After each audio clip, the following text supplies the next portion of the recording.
Capítulo 3. Universidad de Dios. Escuela del Espíritu. Cualquier profesor te dirá que la educación comienza no con conferencias o discursos, sino con la interacción con el alumno.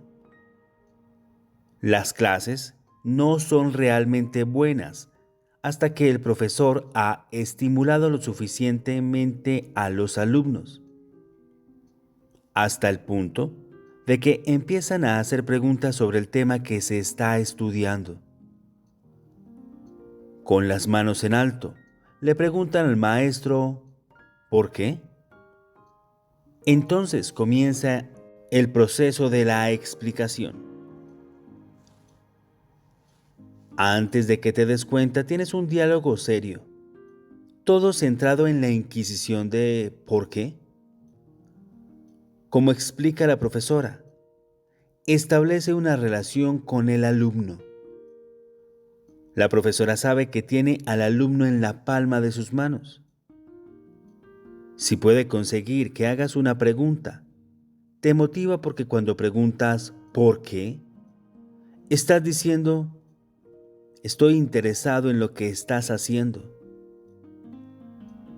En ese preciso momento, el maestro lo ha involucrado a usted, el estudiante, no solo en el proceso educativo, sino también en la experiencia del aprendizaje real. Los docentes que continúan exitosamente en el proceso educativo no solo deben establecer un diálogo con el estudiante, sino que también deben responder adecuada y competentemente a preguntas complejas, difíciles y desconcertantes en la mente de los estudiantes. A partir de ese momento, la línea de preguntas del estudiante comienza a transmitir un mensaje que dice: respeto tu capacidad como maestro para poder darme respuestas. En esta etapa del proceso educativo comienza la confianza. Si el maestro ha demostrado continuamente que tiene a mano el interés personal y académico del estudiante, el proceso de aprendizaje avanza a la etapa fundamental y más justificada, conocida como discipulado. A partir de este momento, el alumno le comunica al profesor que a través de su relación quiere un intercambio. No solo un intercambio de respuestas, sino que el maestro le enseña a razonar como un maestro. Por tanto, este intercambio permitirá al alumno convertirse en profesor y, en última instancia, enseñar a otras personas. Esto es lo que Dios realmente desea y desea compartir con nosotros como discípulos de Cristo. Dios desea que todos sus hijos tengan diálogos íntimos con Él, como lo tuvo con Adán y Eva antes de la caída del hombre. Dios, nuestro Padre Celestial, todavía busca caminar con nosotros en el frescor del día. Contrariamente a las creencias erróneas, Dios siempre ha buscado comunicarse con su creación terrenal más bendita y más elevada, la humanidad. Dios quiere comunicarse con nosotros, que es una de las razones principales por las que envió el Espíritu Santo para tener comunión con nosotros, para que podamos aprender algo de sus caminos y propósitos. La Escritura declara que no necesitáis que nadie os enseñe, sino que como la misma unción os enseña todas las cosas, y es verdad, y no es mentira, y como ella os ha enseñado, permanecéis en él. Primera de Juan capítulo 2, verso 27. Así como los profesores universitarios se relacionan con los estudiantes, Dios por su Espíritu, quiere tener el mismo intercambio con nosotros. El deseo de Dios es estar con nosotros, trabajar con nosotros, darnos forma y moldearnos, convocarnos y planificar con nosotros y tratar con nosotros hasta que lleguemos al punto en que dejemos de ser estudiantes y nos convirtamos en maestros,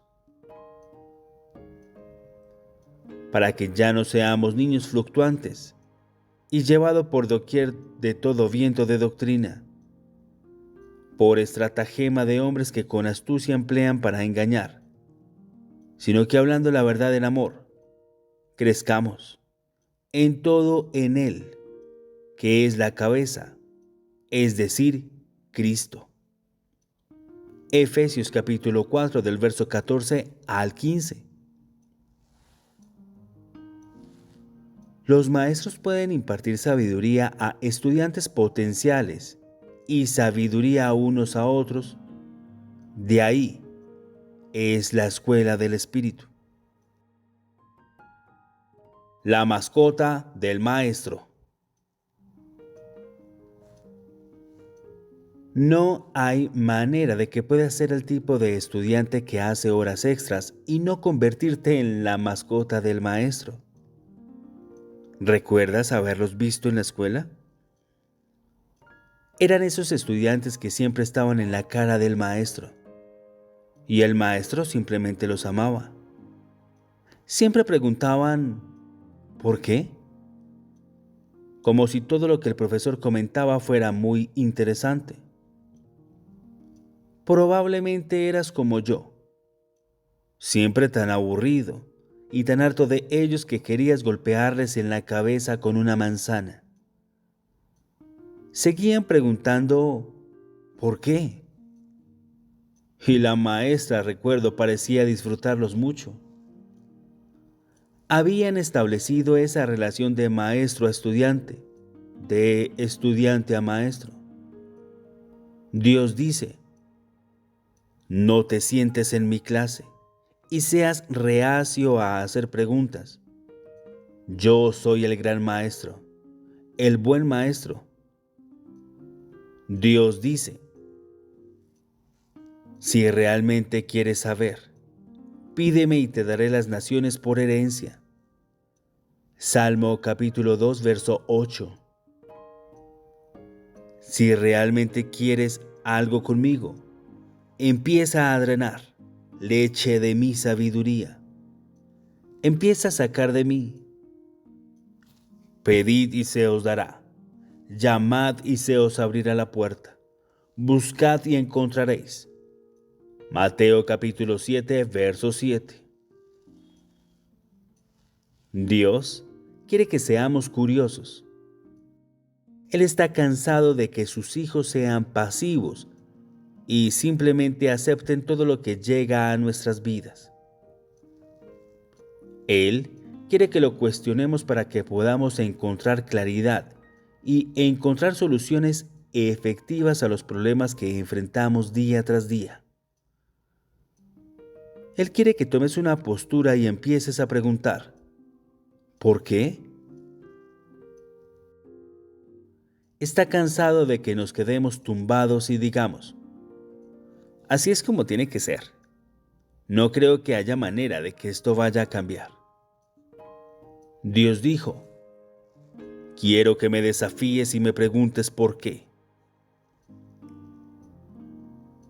Pedro, la mascota del maestro. El ministerio terrenal de Jesús comenzó cuando Él enseñó, entrenó y desarrolló y guió a 12 hombres. La Biblia se refiere a ellos como discípulos. La palabra discípulo proviene de la palabra griega matetes, que significa alumno o estudiante. Era tradición en la época de Jesús que los discípulos no solo aprendieran de las conferencias y discursos del maestro, sino también observando y experimentando cada aspecto de la vida misma del maestro.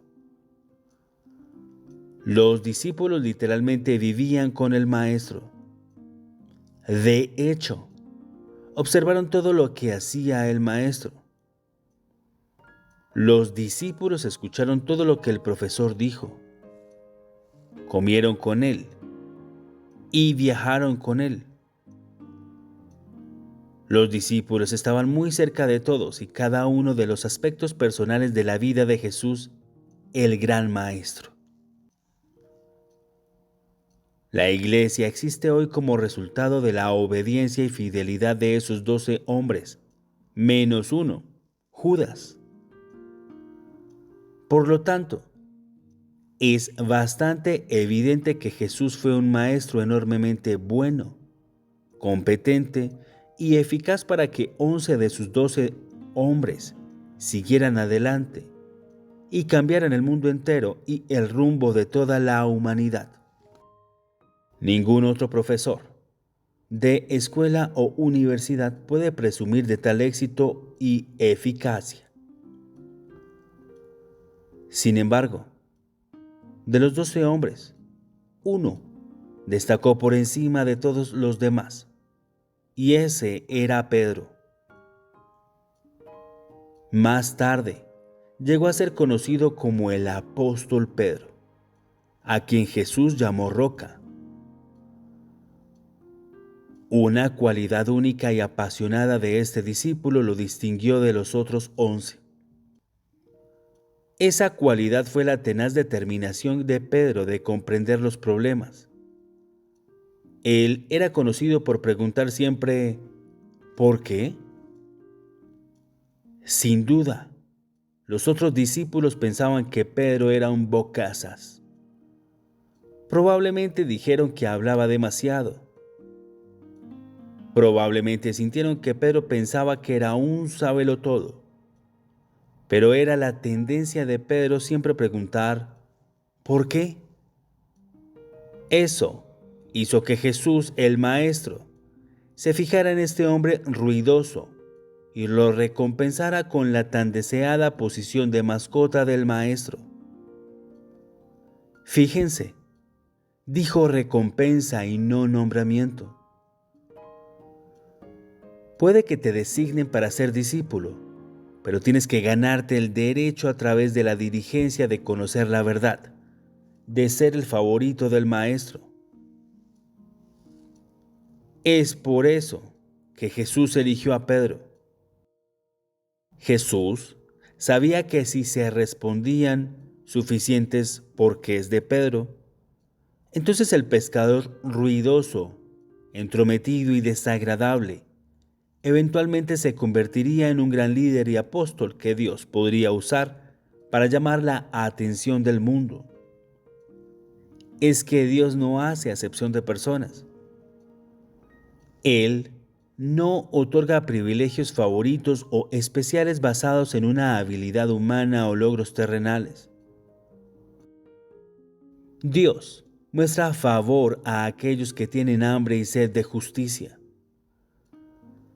Dios favorece a aquellos que tienen sed de conocer la verdad y desean, sin importar cuán grande sea el costo, hacer la voluntad de Dios. Es evidente que Jesús prestó más atención al desarrollo de 3 de sus discípulos, Pedro, Santiago y Juan. Pero había algo muy significativo en la relación entre Jesús y Pedro, y eso es lo que era tan significativo, el hecho de que tuvieran una relación. Gracias a la persistencia de Pedro en hacer preguntas, inició un intercambio que desarrolló una relación entre alumno y maestro. Provocó que el maestro pasara un tiempo especial con este alumno. Cada vez que sucedía algo sagrado y significativo en la vida y el ministerio de Jesús, Pedro estaba allí. Cuando Moisés y Elías aparecieron en el monte de la transfiguración, ¿quién estaba ahí? Cuando Jesús resucitó a la niña de entre los muertos, sacó a todos, incluida la familia de la habitación, excepto a 3 de sus discípulos. ¿Quién fue uno de esos discípulos? Sí, lo has adivinado. Ese fue Pedro. En todas partes y cada vez que sucedía algo emocionante en la vida y el ministerio de Jesús, Simón Pedro estaba allí. ¿Por qué Dios pasaría tiempo especial con un estudiante o hijo de Dios en comparación con cualquier otro hijo de Dios? ¿Qué no es eso mostrar ¿Qué acaso no es eso mostrar parcialidad? ¿No ama a Dios a todos sus hijos por igual? La respuesta a esta pregunta es sí. Dios ama a todos sus hijos con el mismo grado de amor. Pero Dios es como un hombre de negocios sabio y también el Señor soberano. Él pasa más tiempo no basándose en que ama a uno más que a cualquier otro. Pero Dios Padre sabe, al igual que Jesús, que se invierte más tiempo en personas que exhiben un mayor deseo de conocer la verdad. Operan en esas verdades y deseamos influir y persuadir a otros con esta verdad. Dios desea que conozcamos su voluntad más de lo que nosotros queremos saberla. Si estamos dispuestos a preguntarle a Dios por qué y dejar que Él nos transforme para recibir su voluntad, Dios nos mostrará su favor y responderá a los por qué de nuestro corazón.